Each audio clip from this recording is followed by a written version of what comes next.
आज मुझे बागपत जनपद में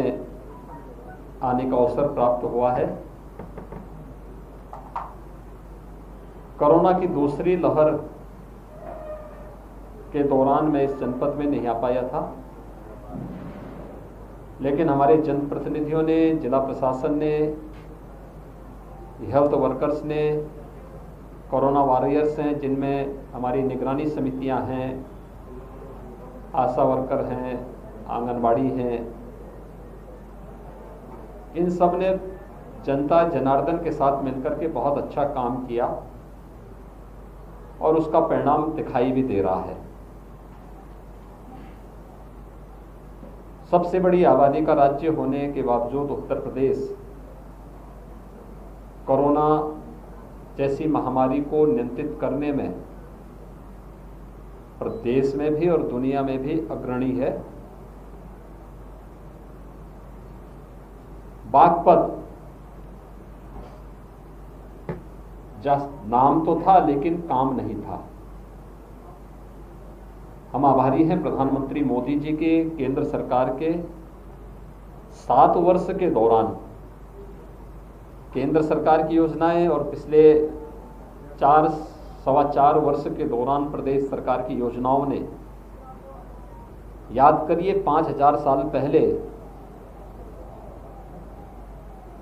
बागपत एक सामान्य गांव था और महाभारत के दौरान भगवान कृष्ण ने पांडवों की ओर से जिस एक गांव की मांग की थी, 5 गांवों में से एक गांव बागपत भी था। आज जनपद है और जनपद के रूप में बागपत ने वास्तव में वह स्थान हासिल किया है पिछले 4 से 7 वर्ष के दौरान कि इंद्रप्रस्थ इसके सामने मात खा रहा है। यानी कभी इंद्रप्रस्थ को लेकर के महाभारत हुआ था, लेकिन आज बागपत ने पिछले 4 वर्ष के दौरान जितनी विकास की योजनाएं केंद्र और प्रदेश सरकार की यहां पर आई हैं, वो अद्भुत है। जनप्रतिनिधियों का ये प्रयास सार्थक दिशा में गया है और मैं इसके लिए उनका अभिनंदन करता हूं। बागपत के अपने सभी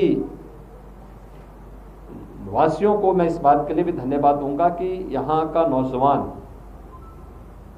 आज सरकारी नौकरियों में अपना अच्छा स्थान बना रहा है। उत्तर प्रदेश के अंदर जब पुलिस भर्ती निकली थी, अलग अलग फेज में ये पुलिस की भर्ती हो रही थी, तो मैं देख रहा था कि बागपत के विभिन्न गांवों के नौजवान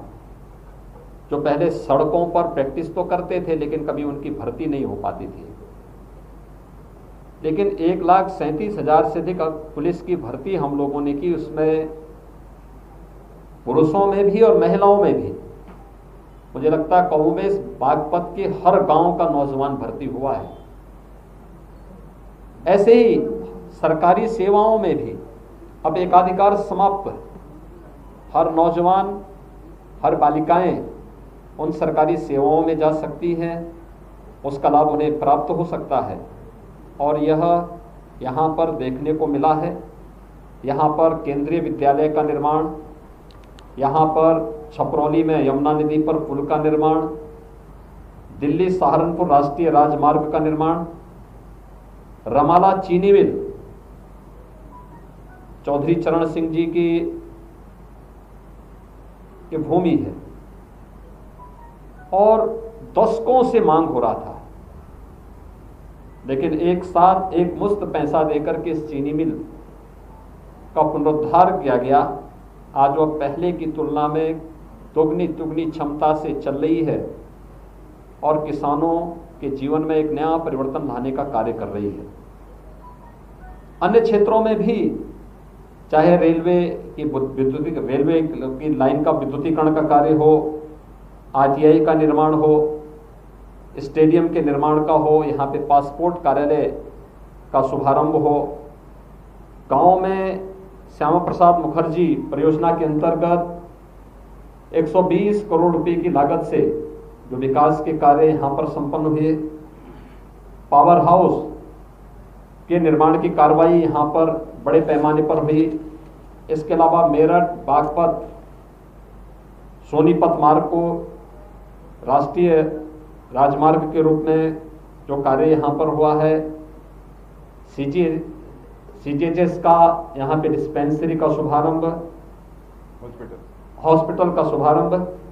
इसी प्रकार से कृष्णा नदी पर एक सेतु का निर्माण, दिल्ली से बागपत तक नई रेल का संचालन, यहाँ पे 3 आरओबी जो रेलवे ओवरब्रिज हैं, दिल्ली देहरादून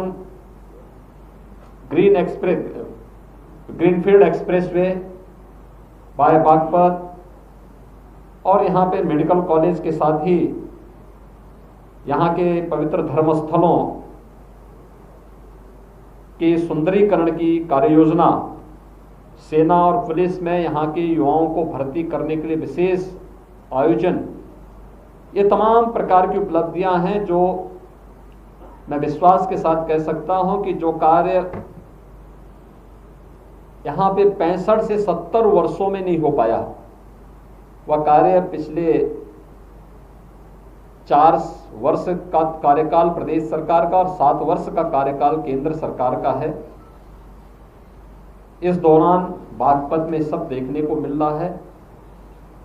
मैं